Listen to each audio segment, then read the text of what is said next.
Content इस तरह का था कि लोगों को बुली करते थे या फिर रोस्टिंग बहुत ज्यादा प्रैंक किया जाता था। तो हमारी एक दो वीडियोस वायरल हुई तकरीबन 1 से 1.5 साल के बाद। आपने ये जो डोमेन चूज की, it was not an easy domain to choose I guess. Viewer को जब हम माइंड में रखते हैं तो serious content it is very difficult. Content वही देखा जाता है जिसमें एक इंटरेस्ट होता है, सस्पेंस होता है। तो आप सीरियस कंटेंट में रहते हुए भी ऑडियंस को ग्रैब कर सकते हैं। If I am not wrong तो पूरी दुनिया में 1 करोड़ और 30 लाख चैनल हैं। यानी पहले हम सुनते थे कि जी रात को हमने वीडियो अपलोड की और सुबह उठे तो वायरल। जो आपने बात की कि पहले हम वीडियो रात को अपलोड करते थे, दिन में वायरल हो जाती थी, ये बिल्कुल रॉन्ग है। लेकिन कंटेंट मैं तो यही कहता हूँ, वही कंटेंट चलता है और सदाबहार चलता है जिसमें कोई एक लॉजिक होता है। बड़ा जेनेरिक और क्लीशे क्वेश्चन है, कितने पैसे बन जाते हैं? ये ना मैंने आज तक ऑन कैमरा ये बात बताई है और ना मैं बताना चाहूंगा, क्योंकि इसको राजी रखना चाहिए। अस्सलाम वालेकुम, आईयूबी कम्युनिटी पॉडकास्ट में खुशामदीद। मैं हूं ज़ैन खान। नाज़रीन, आज की जो पॉडकास्ट है वो बहुत ही स्पेशल है और ख़ास तौर पे जो हमारे यंगस्टर्स हैं और जो सोशल मीडिया में इंटरेस्टेड हैं उनके लिए एक बहुत ही इंफॉर्मेटिव एपिसोड होने जा रही है। बिला ताख़ीर हम अपने आज के जो हमारे स्पेशल गेस्ट हैं उनकी तरफ चलेंगे। शेरोज़ अशरफ साहब हमारे साथ मौजूद हैं जो कि आईयूबी के ही मीडिया स्टडीज़ के अलुमनाई हैं और माशाल्लाह जो उनका कंटेंट है उसने बहुत ज़्यादा सोशल चेंज पे भी वो बात करते हैं और जो सोशल इश्यूज़ हैं उन पे सीरियस कंटेंट बनाते हैं, शॉर्ट स्टोरीज बनाते हैं, जो कि इटसेल्फ एक हैरानकुन बात यह है कि serious content to be very honest Pakistan में हमारी जो यूथ है वो बहुत ज़्यादा पसंद नहीं करती। लेकिन इनके चैनल की जो प्रोडक्शन है, जो इनका कंटेंट है वो बहुत ज़्यादा देखा जाता है और उसका इम्पैक्ट भी हम इनसे भी पूछते हैं और मेरा ख्याल है कि वो बड़ा इम्पैक्टफुल कंटेंट इनका होता है। अस्सलाम वालेकुम जी। वालेकुम सलाम। Welcome to the podcast. Thank you. Sheroz साहब, बताइएगा, आप ज़ाहिर है कि जिस तरह दूसरे मीडिया के स्टूडेंट्स होते हैं, you were a normal student obviously, तो what made you different from others कि आप सोशल मीडिया पे, आप अभी बता रहे थे कि 2017 पे ही आपने में ही काम करना शुरू कर दिया था? बिल्कुल, बात इस तरह से है कि जब हम किसी भी डिपार्टमेंट में आते हैं तो उस टाइम हमारे माइंड में सबसे पहले जॉब होती है कि मैंने जॉब सिक्योर करनी है, उसके बाद फिर नेक्स्ट कोई अगर इंटरेस्ट है तो उस तरफ जाएंगे। राइट। अब मेरा मीडिया स्टडीज डिपार्टमेंट था तो मीडिया के अबाउट ही मैंने कुछ करना था। तो फैमिली बैकग्राउंड मेरा कोई इतना अच्छा नहीं था और मैं चाहता था कि मैं कुछ अर्न करके अपनी फैमिली को सपोर्ट करूं, तो मैंने उस टाइम में सोशल मीडिया को ऑब्जर्व किया कि इस पे कुछ ना कुछ है और लोग इस पे फेम भी ले रहे हैं और अर्न भी कर रहे हैं। तो 2017 में कंटेंट बनाया जा रहा था, लेकिन कंटेंट इस तरह का था कि लोगों को बुली करते थे या फिर रोस्टिंग बहुत ज्यादा प्रैंक किया जाता था। तो एक चीज की कमी थी जो कंटेंट हम आज बना रहे हैं कि मोरल स्टोरीज पे कोई काम नहीं कर रहा था। आज भी मैं कहता हूँ कि 2023 है और अभी भी गिने चुने लोग हैं जो कि हमारे उसमें आते हैं, कंपटीशन में आते हैं। इंडिया में खैर था 2017 में भी कुछ लोग थे जो काम कर रहे थे, लेकिन with the passage of time लोग अब आना शुरू हो गए। तो उस दौर में मैंने फिर इस डोमेन को चूज किया था। देन फिर आपको पता है कि जब एक चीज यूनिक आप करते हैं तो वो वायरल हो जाती है। तो हमारी एक दो वीडियोस वायरल हुई तकरीबन 1 से 1.5 साल के बाद। अच्छा। जब वो कंटेंट वायरल हुआ तो उसके बाद फिर हमें एक तरह से मोटिवेशन भी मिली। फिर उसके बाद हमने मजीद उस पर फोकस करके अपना इक्विपमेंट बनाया, क्योंकि हमें कुछ ना कुछ रेवेन्यू भी आना शुरू हो गया था। तो उसी जरिए से क्योंकि मैं मीडिया स्टडीज का स्टूडेंट था और उसी को सीखते हुए मैंने अच्छी से अच्छी शॉर्ट फिल्म बनाने की कोशिश की और आज अल्हम्दुलिल्लाह हम ऐसा कंटेंट बना रहे हैं कि हम किसी टीवी चैनल का अगर ड्रामा देखते हैं और अगर एक साइड पे हमारी वीडियो देख रहे हैं तो वही सब कुछ हो रहा होता है, वही एंगल्स, वही सब कुछ, बिल्कुल वही प्रोफेशनलिज्म। तो अल्हम्दुलिल्लाह आज इस लेवल पे हैं, तो वो पीछे 7 साल की मेहनत है जी। इसमें तो कोई शक नहीं, आपकी जो प्रोडक्शन है वो टॉप ऑफ द लाइन है। अच्छा, ये एक बोल्ड डिसीजन मैं इसको समझता हूँ कि जब बाकी तमाम व्लॉगर्स व्लॉगिंग कर रहे हैं या नॉन सीरियस कंटेंट, मेरा ख्याल है कि उससे हमारा जो सोशल स्फीयर है वो भी बड़ा सफ़र करता है। बिल्कुल। तो आपने ये जो डोमेन चूज़ की, it was not an easy domain to choose I guess, क्योंकि मेरा अपना भी ताल्लुक सोशल मीडिया से बड़ा पुराना है। तो हम जब कोई भी कंटेंट बनाते हैं तो व्यूअर को जब हम माइंड में रखते हैं तो serious content it is very difficult कि जी हम समझते हैं कि लोग कम देखेंगे। तो ये डिसीजन किस तरह का था और उसको जब आप एक सोशल रियलिटी से रिलेट करते हैं तो उसका इम्पैक्ट आप समझते हैं कि सोशल स्फीयर में आता है? बात इस तरह से है कि कंटेंट वही देखा जाता है जिसमें एक इंटरेस्ट होता है, हुँ, सस्पेंस होता है। हुँ, तो आप सीरियस कंटेंट में रहते हुए भी ऑडियंस को ग्रैब कर सकते हैं। हुँ, हुँ, जब मैंने स्टार्ट किया था तो उस टाइम लोग इमोशनली हमारे साथ अटैच होते थे, सही। क्योंकि वो रियल स्टोरी होती थी। हुँ, मेरी खुद की स्टोरीज़ मैंने बल्कि अपनी लाइफ में, क्योंकि इंसान ज़िंदगी में बहुत सारी चीज़ें फेस करता है, हुँ, हुँ, हुँ, तो मैंने अपनी ज़िंदगी में बहुत सारी चीज़ें इस तरह की फेस की, ऑलराइट। जो कि मैंने उसके ऊपर शॉर्ट फ़िल्म्स बनाना शुरू की और हुँ, बहुत सारे लोग उस तरह की चीज़ें नॉर्मली फेस करते हैं। जी। तो लोग उसको अपने ऊपर वो फ़ील करते हैं कि हमारे साथ भी ये हो चुका है, तो वो हुँ, उसको हुँ, रिलेटेबल हो जाता है। उतना ज़्यादा रिलेटेबल होने के हुँ, बाद वो हुँ, फिर चलता है।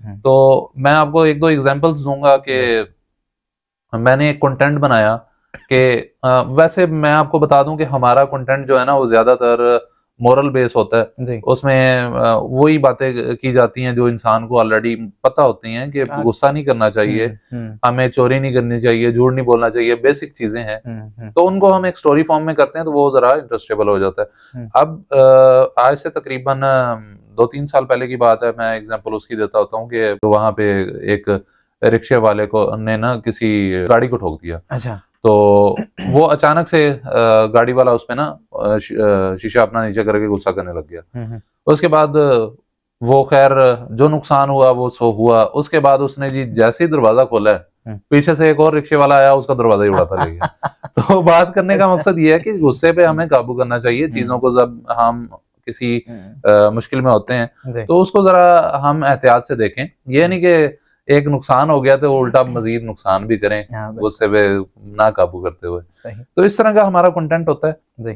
कोई भी अगर कोई फ्रॉड हो जाता है हुँ, हुँ, या कोई पुलिस कोई ऐसी कार्रवाई करती जी, है, आज अल्हम्दुलिल्लाह हम इस लेवल पे हैं कि मुख्तलिफ बड़े-बड़े departments, Punjab police, cyber crime, Islamia university हुँ, ऑफ हुँ, बहावलपुर हमारा अपना जी, इदारा, जी, और रेस्क्यू 1122, इन ये जो भी कोई अच्छी एक्टिविटी करते हैं, जी, या कोई पुलिस कोई बड़ा क्रिमिनल पकड़ती है या जी। कोई ड्रग्स पकड़ती है, तो हुँ, वो हुँ, हमारे साथ एक मीटअप रखते हैं, मीटिंग जी, रखते हैं और उसके बाद वो स्टोरी बताते हैं। सही, हम उस स्टोरी को फिर कवर करते हैं, उन्हीं ऑलराइट। के डिपार्टमेंट के साथ। हुँ, तो हुँ, वो कंटेंट फिर बहुत ज़्यादा चलता यानी है। आप उनके साथ कोलैबोरेट कर लेते हैं। बिल्कुल, ऑलराइट, बिल्कुल।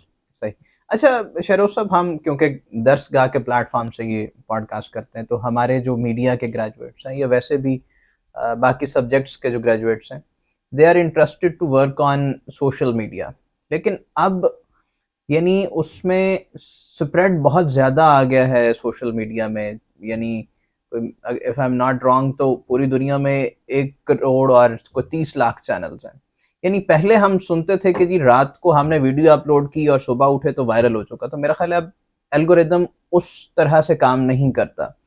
तो बच्चों को एक अगर आप गाइडलाइन दें कि what is the way to start और ये कितनी ग्रेजुअल प्रोसेस इसमें होता है ग्रो करने का? अच्छा, जो आपने बात की कि पहले हम वीडियो रात को अपलोड करते थे, दिन हुँ। में वायरल हो जाती थी, ये बिल्कुल रॉन्ग है। अच्छा, क्योंकि आज से 7 साल पहले कुछ ऐसा नहीं था, उससे अच्छा। पहले हो सकता है मैं भी हो, हुँ, हुँ, लेकिन कंटेंट मैं तो यही कहता हूँ, वही कंटेंट चलता है और सदाबहार चलता है, हुँ। जिसमें कोई एक लॉजिक होता है। अच्छा। चाहे वो फ़नी कंटेंट है, चाहे वो रोस्टिंग है, चाहे वो प्रैंक कह लें या हुँ, मोरल स्टोरीज़ कह लें। हुँ। उसमें ये है कि जब उसके शेयर्स बढ़ते हैं, जी। जब उसके ऊपर कमेंटिंग होती है, जब उसके ऊपर बेसिकली कहने का मकसद इंटरेक्शन ज़्यादा होती है, हुँ, हुँ। तो प्लेटफ़ॉर्म्स उन चीज़ों को भी कवर करते हैं और उनको वायरल करते चले जाते हैं। हुँ। और कुछ हमारे पाकिस्तानी जुगाड़ू हैं माशाल्लाह से, हुँ। ये करते इस तरह से हैं कि इनके पास कुछ पेजेज़ होते हैं, बड़े-बड़े पेजेज़ जी, होते हैं, जी। और वो ये सर्विसेज़ देते हैं कि उसके ऊपर आप अपना कंटेंट शेयर करवा शेयर लें, करवा लें। और कुछ उसके चार्जेज़ होते हैं और वो लेते हैं और आपका कंटेंट उसके ऊपर शेयर कर देते हैं हुँ। और आपकी वो वीडियो तो वायरल हो जाती है। अच्छा। लेकिन उसके बैकएंड पे जो इफ़ेक्ट होता है आपके ओवरऑल चैनल पे, जी। वो ये जो प्लेटफ़ॉर्म्स हैं, ये सारी चीज़ें आपकी नोटिस कर रहे होते हैं। फ़ेसबुक, हुँ। यूट्यूब और इंस्टाग्राम जो अच्छा। भी हमारे हुँ, पास प्लेटफ़ॉर्म्स हैं, तो हुँ, उसके ऊपर सीन ये होता है कि जब आप ये बार-बार एक एक्टिविटी करते हैं, वो सस्पिशियस एक्टिविटी में काउंट हो जाती है और उसके बाद आपका चैनल बैन कर दिया जाता है। हमारे कंटेंट में जान होनी चाहिए। अच्छा। और ये लॉजिकल सी बात है। और मुझे बहुत से लोग कहते हैं, क्योंकि आपको पता है कि एक बड़ा चैनल होता है ना, तो लोग कहते हैं कि यार हम आपके रिलेटिव हैं, हम आपके दोस्त हैं, तो आप अपने चैनल पे हमारा शेयर क्यों नहीं कर देते? एक वीडियो शेयर करने से क्या चला जाएगा? अच्छा। तो हम नहीं शेयर करते, उसका इम्पैक्ट हमारे ऊपर भी बुरा होता है और दूसरे चैनल के ऊपर भी बुरा होता है। दूसरे चैनल के ऊपर जिसका शेयर हो रहा है, लोग कहेंगे उसके ऊपर कैसे बुरा हो सकता है? वो बुरा ऐसे होता है कि जब आप एक चीज आप अपने चैनल पे शेयर कर रहे हैं जी, उसके ऊपर आपकी ऑडियंस एक दफा चली जाएगी, सब्सक्राइब कर देगी आपके कहने पे। ओके। लेकिन उस ऑडियंस को वो कंटेंट पसंद ही नहीं है। उसने सब्सक्राइब तो कर दिया, लेकिन कल को जब वो वही सब्सक्राइबर्स उस कंटेंट को वॉच नहीं करेंगे तो आपका कंटेंट जो है वो डाउनफॉल की तरफ जाना शुरू हो जाएगा, आपका यूट्यूब चैनल की रैंकिंग गिरती चली जाएगी। इसमें फिर सवाल ये कि आप कहते हैं कि जो पेजेस हैं उनसे पेड प्रमोशन भी हमने नहीं करवानी, हमने कम्युनिटी भी नहीं लगवानी, तो what is the organic way to be viral then? Organic way content आप एक स्केड्यूल बनाएं अपना यूट्यूब चैनल का, फेसबुक पेज का, कि आपने दिन में फलां टाइम पे वीडियो अपलोड करनी है। अगर आप मीडिया के स्टूडेंट हैं तो आपको इस चीज का आइडिया होगा कि प्राइम टाइम कौन सा होता है। इवनिंग का टाइम होता है 6 से लेकर 10 तक, 9 तक, और ये वेरी करता रहता है टाइम के साथ साथ। तो इस टाइम में आप अपनी पोस्ट का एक स्केड्यूल बनाएं और डेली बेसिस एक पोस्ट करें। अगर आप डेली बेसिस नहीं पोस्ट कर सकते तो आप हफ्ते बाद भी एक पोस्ट उसी दिन उसी टाइम पे करें। अच्छा। आप उस प्लेटफॉर्म को शो ये कराएं कि मैं बड़ा सिंसियर हूँ इस चैनल को लेकर। जैसे आप एक जॉब पे आते हैं, सुबह 8 बजे आते हैं, 5 बजे आपकी छुट्टी होती है, बिल्कुल इसी तरह अगर आप एक चीज को फोकसली, आप कंटेंट के ऊपर भी तवज्जो दे रहे हैं, आप टाइम के ऊपर भी तवज्जो दे रहे हैं, तो आपका कंटेंट ऑर्गेनिकली जरूर वायरल होगा। अच्छा, माशाल्लाह, बड़ा सक्सेसफुल चैनल, फेसबुक पे भी, यूट्यूब पे भी, तमाम प्लेटफॉर्म्स पे अपनी आपकी अपीयरेंस है। तो इसमें कितना, क्योंकि टेक्निकलिटीज कितनी हैं, आप तो सामने कैमरे पे तो एज एन हीरो हमें नजर आ रहे हैं, लेकिन उसके बैक एंड पे कितनी मेहनत है, कितना प्रोसेस उस पे लगता है, उस एक वीडियो को शूट करके एक प्रोडक्शन में कंजम्पशन के लिए लाने के लिए? एक वीडियो पे तकरीबन 1 हफ्ते का टाइम लगता है। अच्छा। और अगर आप कुछ ज़्यादा ही प्रोफेशनल हो जाते हैं या कुछ आपकी एक्सपर्टीज बढ़ जाती है, आपकी टीम बढ़ जाती है, तो आप उस वर्कलोड को एक दिन में भी कवर कर सकते हैं। बड़ा जेनेरिक और क्लीशे क्वेश्चन है, कितने पैसे बन जाते हैं? ये ना मैंने आज तक ऑन कैमरा ये बात बताई है और ना मैं बताना चाहूंगा, क्योंकि इसको राजी रखना चाहिए। बस हम इसको उस वे में जोड़ देते हैं किसी ना किसी से, कि जैसे एक डॉक्टर अपनी जॉब से, अपने क्लिनिक से कमाता है, उससे अच्छा कमा लेते हैं। अच्छा, एक अच्छे डॉक्टर की जो प्रैक्टिस होती है उससे ज्यादा कमा लेते हैं। बिल्कुल ऐसे। माशा, बहुत शुक्रिया शरोफ साहब आपकी आमद का, आपको फ्यूचर में भी जहमत देते रहेंगे। Thank you so much. Thank you. नाज़रीन, ये था आज का पॉडकास्ट, और जिसमें शरोफ साहब ने हमें बहुत ही यूजफुल इन्फॉर्मेशन दी, और ख़ासतौर पे जो हमारे जर्नलिज्म के स्टूडेंट्स हैं, ये ओवरऑल जो हमारी यूथ है उसके लिए एक मोटिवेशन है, और बहुत सारी इन्फॉर्मेशन जो बहुत सारे प्लेटफॉर्म से नहीं मिलती, आज शरोफ साहब से हमने डिस्कशन के ज़रिए वो आप तक पहुँचाई है। ये सिलसिला जारी व सारी रहेगा। इजाज़त दीजिए, अल्लाह हाफ़िज़।